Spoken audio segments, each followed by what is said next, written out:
Hello guys, in this video I'm going to show you how to edit effects on the Uno application.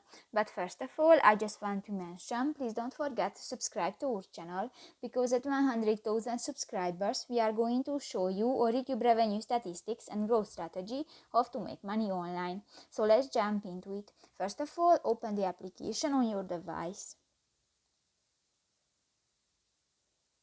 This will take a 5 minutes when the application is uploading.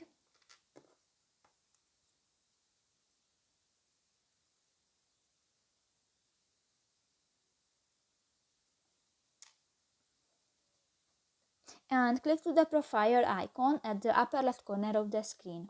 Go to the second section, the personalize, and click to the third option, the effects, next to the card things button, and here you can find the different effects, and just select one and click that and done. So that's pretty much it for this video guys. See you in the next one. Bye bye.